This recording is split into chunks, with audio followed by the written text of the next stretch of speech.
Hi అండి అందరికీ. ఏం చేస్తున్నారు? పనులన్నీ అయిపోయినాయా లేదా? మీలో ఎంతమందికి పువ్వుల మాల కట్టడం అంటే ఇష్టమో, పువ్వులు పెట్టుకోవడం ఇష్టమో నాకు కమెంట్ చేయండి. నాకైతే నాకు ఊహ తెరిచినప్పటి నుంచి నా తలలో ఖచ్చితంగా పువ్వు ఉంటూ ఉండేదనమాట. అలాగే చేతికి, కాళ్ళకి గోరింటాకు ఉంటూనే ఉండేది. చేతి నిండా గాజులుండేయి.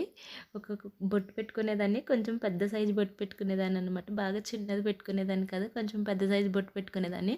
అది ఎలా అంటే నాకు చదువైపోయి ఇంటర్వ్యూస్‌కి వెళ్ళేటప్పుడు కూడా జాబ్‌కి అలాగే రెడీ అయ్యి వెళ్ళేదాన్ని. అప్పుడు అంటూ ఉండేవారు నన్ను, "అప్పలమ్మలా రెడీ అయ్యి వెళ్తావు ఇంటర్వ్యూకి, అది నీకు కొంచెం పాష్‌గా రెడీ అవ్వాలి, స్టైలిష్‌గా రెడీ అవ్వాలి" అంటూ ఉండేవారు.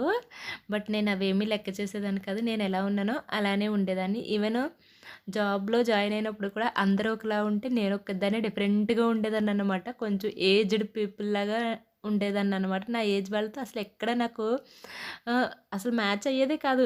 నా లుక్ గాని, నా ఏజ్‌తో గాని అసలు మ్యాచ్ అయ్యేదే కాదు. అందరూ అనేవారు. బట్ ఏంటో నాకు అయినా సరే నన్ను నేను ఎప్పుడు చేంజ్ చేసుకోవాలి అని అనుకోలేదన్నమాట. ఇప్పటికీ అలానే ఉంటాను. కాకపోతే చేతులకి, కాళ్ళకి గోరింటాకులు లేవు. తలలో పువ్వులు లేవు. ఎందుకంటే పువ్వులవి పిల్లలు లాగేస్తారు. అలాగే వాటిలో ఉండే పురుగులది పిల్లలకి ఎక్కడ ఇబ్బంది అవుతది అనేసి పువ్వులు తగ్గించాను. మళ్ళీ నాకు నచ్చిన అలవాట్లన్నీ నేను మళ్ళీ కంటిన్యూ చేయడానికి ట్రై చేస్తున్నాననమాట. ఇంక ఇంట్లో పనులతోనే తీరిక ఉండట్లేదు. గోరింటాకు ఎక్కడ పెట్టుకుంటాను చెప్పండి? మళ్ళీ కొద్దిగా తీరిక దొరకాలి.